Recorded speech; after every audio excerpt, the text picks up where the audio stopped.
সেই আদিম যুগ থেকে মানুষের বন্ধু হিসাবে মানুষ যাকে পেয়েছিল সে কিন্তু একটা সারমেয় অর্থাৎ কুকুর।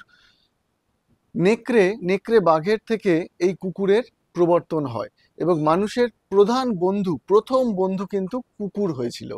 আর সেই কুকুর আজকে কিন্তু মানুষের বেডরুমে এসে গেছে এবং মানুষের সবচেয়ে কাছের পোষ্য এই কুকুর কিন্তু। আর এই কুকুর বা সারমেয়, আমরা যাকে সুন্দর ভাষায় সারমেয় বলি, এই সারমেয় আমাদের কাছে আজকে সন্তানের মতন। আর এই সারমেয় সন্তানরা কত কি যে করছে তার কিন্তু কোনো ইয়াত্তা নেই। আমরা দেখেছি ইন্ডিয়ান আর্মিতে সারমেয়দের একছত্র আধিপত্য। নমস্কার, আমার নাম শুভ্রজিৎ দত্ত। আমি একজন ডগ বিহেভিয়ারিস্ট এবং একজন ডগ ট্রেনার। আজকে আমি এই সারমেয়দের বিষয় নিয়ে আলোচনা করব আমারই একজন সিনিয়র ডগ বিহেভিয়ারিস্ট এবং ট্রেনার, মাস্টার ট্রেনার জয় বিশ্বাসের সঙ্গে। Welcome to another video. আমার সঙ্গে রয়েছেন মাস্টার ট্রেনার জয় বিশ্বাস। হ্যালো, আপনাকে স্বাগত এই ভিডিওতে। Thank you. আমরা যেটা দেখছি, একটা সাম্প্রতিকতম একটা প্রসঙ্গ দিয়ে শুরু করি। কেরালে যে ল্যান্ডস্লাইড হয়েছে, তাতে যে প্রচুর মানুষ মারা গেছে, সেই উদ্ধার কার্যে কিন্তু এগিয়ে এসেছে কুকুরেরা, সারমেয়রা। এবং ইন্ডিয়ান আর্মিতে এরা কিন্তু একেবারে মাথা উঁচু করে সামনের সারিতে কমান্ডোদের সঙ্গে রয়েছে। এই বিষয়ে আপনি যেহেতু সিআইএসএফ এর সঙ্গে বহুদিন যুক্ত, এই বিষয়ে আপনার থেকে একটু জানতে চাইবো।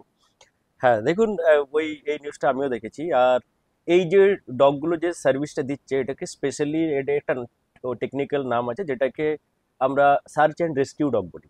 তো সার্চ অ্যান্ড রেস্কিউয়েরই ডগ এগুলো, যেগুলো আছে এতে বেলজিয়াম শেফার্ড আছে, ল্যাব্রাডর আছে, জার্মান শেফার্ড আছে। তো এই ডগগুলোর কাজ হচ্ছে কি, হিউম্যান বডি মানে যে মারা গেছে, আর বা লাইফ বডি মানে লাইফ যারা আছে হিউম্যান, যদি কোথাও দেবে আছে, তো ওদেরকে ডিটেক্ট করা। তো এইখানে যে ডগগুলো মেনলি কাজ করছে সেগুলো হচ্ছে SAR, search and rescue dog কাজ করছে। ওরা হিউম্যান বডির একটা স্মেল খুঁজে সেগুলোকে ইন্ডিকেট করছে, এবং যারা ডিজাস্টার রেস্কিউ ফোর্সের টিমরা আছে তাদেরকে ওরা ইশারা করছে কি এইখানে কিছু থাকতে পারে, সেখান থেকেই সেইভাবে বডিগুলো রেস্কিউ হচ্ছে। তো এদের রোল হচ্ছে এটা এখানে। এমনি অনেক রোল আছে। এখন যেটা কেরলে যেই ডগগুলো নিজের পারফরমেন্স দিচ্ছে সেটা হচ্ছে এটা মেন। বেশ, আচ্ছা, আপনি তো নিজে বহুদিন এই প্রফেশনের সঙ্গে যুক্ত, সিআইএসএফ এর সঙ্গে ডগ স্কোয়াডে। আপনি কি ধরনের চ্যালেঞ্জেস ফেস করেন, কিংবা আপনার ডগেরা কি কি ধরনের কাজ করতে অভ্যস্ত? দেখুন, খালি এখন কোনো পার্টিকুলার ফোর্স না, সিআইএসএফ বলে না, স্টেট পুলিশ থেকে নিয়ে সিআইডি, মিলিটারি, বিএসএফ, যে কোনো ধরনের ফোর্সের ডগ ইউজ করছে এখন থেকে, না অনেকদিন আগের থেকে। এখন এটার ইয়ে আরো অনেক বেড়ে গেছে। তো মেনলি ফোর্স যেটাকে ইউজ করে ডগের জন্য সেটা বলে দিচ্ছি আপনাকে। Detection dog, explosive detection dog, narcotic detection dog, guard dog, assault dog. Assault ডগটা এখন খুব বেশি ইয়েতে এসছে, যেটা NSG, national security guard use করছে, ইন্ডিয়ান আর্মি ইউজ করছে। তো এইসব ডগ, যেটা স্টেট পুলিশের মেন ডগের যেটা কাজ হলো সেটা হচ্ছে ট্র্যাকিং, ক্রিমিনাল, যেটাকে আমরা ক্রাইম ট্র্যাকিং বলি, ক্রিমিনাল ট্র্যাকিং। তো এটাতে দীর্ঘদিন আমি টাটার হয়ে বিভিন্ন স্টেট পুলিশকে আমি হেল্প করেছি। তো সব ধরনের, মানে একটা ইয়ে বলে দিই আপনাকে, ডগকে যে কোনো ফোর্সের নাক বলা হয়, নোজ অফ দ্য ফোর্স। তো মানে ডগের কাজই হচ্ছে এটা, কি ফোর্সকে হেল্প করা, পুলিশকে হেল্প করা, যে কোনো এজেন্সিকে হেল্প করা। ইন্ডিয়াতে এখন এটা প্রচুর বেড়েছে। অনেক দেশ ইন্ডিয়ার থেকে অনেক বেশিভাবে ডগের এই অ্যাবিলিটিটাকে ইউজ করছে। তো আমরা সেই ইয়েতে আমরা এখন অনেক আগাচ্ছি, কিন্তু এখন আমাদেরকে অনেক কিছু করা বাকি। ডগের এত এবিলিটি আছে যার আমরা পুরোটা এখনো ইয়ে করতে পারিনি। আশা করছি আগামী দিনে এটা খুব আরো ভালো করে ডগকে আমরা ইয়ে করতে পারবো। একদম, আমরা অনেক ভিডিও দেখেছি, অনেক সংবাদ মাধ্যমেও দেখেছি যে কুকুরেরা কিভাবে ট্রেনিং নিচ্ছে। আপনি যেহেতু সামনের থেকে এই বিষয়টা দেখেছেন, আপনি নিজে ট্রেনিং করিয়েছেন, কতটা কঠিন হয় এই ট্রেনিংটা? দেখুন, সত্যি কথা বলতে এই ট্রেনিং এর না একটা পুরো প্রসেস আছে। মানে আপনারা যেটা দেখেন বা আমরা যে ভিডিওসে দেখি সেটা হচ্ছে একদম ফিনিশ জিনিস, মানে সবকিছু হয়ে গেছে, ডগটা কাজ করছে বা ডগটা কোনো ধরনের জিনিস পারফর্ম করছে, দেখতে খুব ভালো লাগে। কিন্তু এই যে একটা ট্রেনিং এর যে একটা প্রসেস আছে, যে একটা টাইম পিরিয়ড আছে, সরি, ওটা কিন্তু প্রচুর লম্বা, প্রচুর কষ্টকর, সব থেকে বেশি ডিসিপ্লিন, মানে প্রচুর ডিসিপ্লিনের দরকার। যেমনিভাবে একটা কমান্ডো তৈরি হয় বা একটা ফোর্সের অফিসার তৈরি হয় বা একটা সোলজার তৈরি হয়, ঠিক সেমনিভাবেই একটা ডগকেও ফোর্সে তৈরি করতে হয়। এর প্রসেস চালু হয়ে যায় পাপ্পি সিলেকশন থেকে।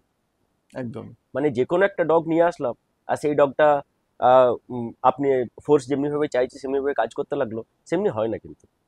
তো ওই জন্য একদম পাপ্পি সিলেকশন প্রসেস থেকে ওর অ্যানাটমিক্যাল, ওর জেনেটিক্যাল সব কিছু, পাপ্পি ফাউন্ডেশন সব কিছু ইয়ে করার পরে এই প্রসেস চালু হয়। বিভিন্ন স্তরে ট্রেনিং হয়, 3 মাস, 6 মাস, 9 মাস, 15 মাস, 18 মাস অবধি একটা ডগ আনট্রেন্ড, মানে ও ট্রেনিং পিরিয়ডই চলে। 18 মাস বয়স হয়ে যাওয়ার পরে নানা ধরনের টেস্ট পাস করে তারপরে সেই ডগগুলো জায়গায় জায়গায় ডিপ্লয়েড। তো আমরা যেটা দেখি, আমরা কয়েক মিনিটের ভিডিও দেখি, কিন্তু ওর পিছনে একটা পুরো টিমের, মানে দুটো ট্রেনার, একটা ট্রেনার, একজন অ্যাসিস্ট্যান্ট ট্রেনার বা হেল্পার, একজন ইনস্ট্রাক্টর, পুরো দল, পুরো ইউনিট, প্রচুর মেহনত থাকে সবাইকার। স্পেশালি ডগটার, আচ্ছা, ডগটা প্রচুরভাবে সাপোর্ট করে। একটা জিনিস খুব জানতে ইচ্ছা করছে, এই যে ডগরা, এই সারমেয়রা যে ফোর্সের সঙ্গে যুক্ত, এরা তো চাকরি করে হুম হুম। এবং এদের রিটায়ারমেন্ট হয়। হ্যাঁ, আফটার রিটায়ারমেন্ট এদের লাইফটা কি হয়? দেখুন এটাতে অনেক ধরনের কথা শুনেছি আমিও, কি ফোর্স মেরে দেয় বা ছেড়ে দেয়, কাউকে দিয়ে দেয়, এমনি কিছু হয় না। কোথাও হতো আমি জানি না, আমার নলেজ এমনি কিছু নেই। এখন ফোর্স প্রপার একটা ডগ যতদিন ওর কাজ করার ক্ষমতা থাকে বা কাজ করার জন্য ও এবিলিটি, তাকে সার্ভিস করায়, মানে সে কাজ করে দেশের জন্য ফোর্সের সাথে। যখন সে রিটায়ার হয়ে যায় তারপরেও তার সেম ভাবে কেয়ার করা হয় যতদিন না সে শেষ নিঃশ্বাস ত্যাগ করছে। তো তার জন্য ভেটেরিনারি ডাক্তার আছে, তার জন্য প্রপার টিম আছে, তার খাওয়া দাওয়া থাকা, সুস্থ। দেখুন কিছু এক্সেপশনাল কেস আমি বলতে পারছি না, কোথায় কোনো এত বড় দেশ কোথা থেকে খুব কোনো ছোট ইউনিট থেকে একটা কিছু খবর বেরিয়ে আসলো, ওটা বলছি না, আমি ওভারঅল কথা বলছি। রিটায়ারমেন্টের পরেও এদের খুব ভালোভাবে দেখাশোনা করা হয়। কিছু কিছু কেসে এমনি হয়েছে, যদি কেউ অ্যাডপ্ট করতে চায় ফোর্সের ভেতরের লোক, তাকে অ্যাডপশনে দিয়ে দেয়, যাতে সে ভালো করে তার সাথে হুম জুড়ে হুম থাকে, তার ভালো করে হুম। কেয়ারিং করে। তো ভালো যত্ন হয় ওদের, কোনো ইয়ে নেই। আপনার নিজেরও তো দুটো ডগ রয়েছে। হ্যাঁ। একজন তো খুব মানে ফেমাস, যাকে বলা যায় তারা, হুম। এবং মুন। হ্যাঁ, তারার ব্যাপারে কিছু বলুন না, অনেকেই তো জানে না।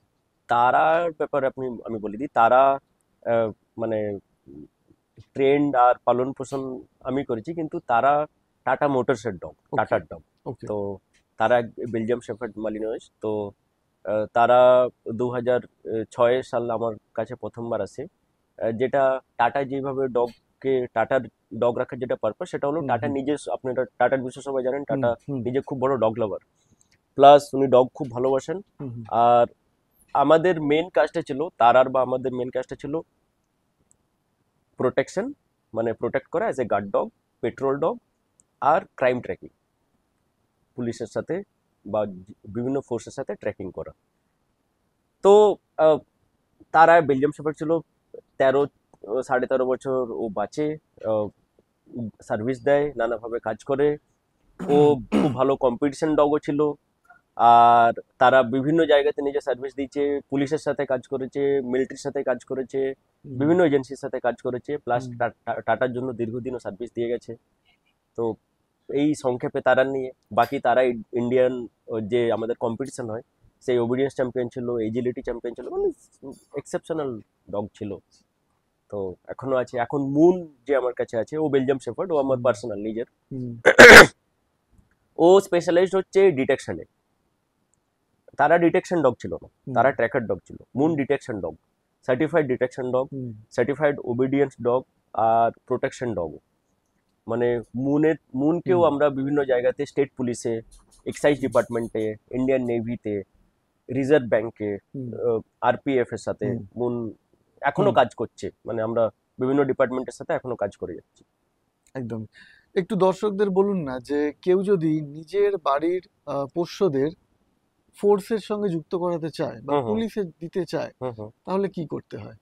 দেখুন মানে আনফরচুনেটলি এখন এমনি কোনো ইয়ে নেই, হুম কি আপনি যদি, মানে আমি যেটা বলতে চাইছি কি, আপনার যদি ধরুন প্রাইভেট একটা ডগ আছে, হুম আপনি সেটাকে কোনো পারপাসের জন্য ট্রেন করলেন, আপনি হয়তো খুব ভালো ডিটেকশন ডগই বানালেন বা খুব ভালো ট্র্যাকিং ডগই বানালেন, দিয়ে আপনি যদি চান কি ওটাকে, ও ডগটা ফোর্সকে সার্ভ করুক, এমনি কোনো অপশন আমাদের এখনো নেই, ফোর্স এখনো কিছু বার বেশ। করেনি।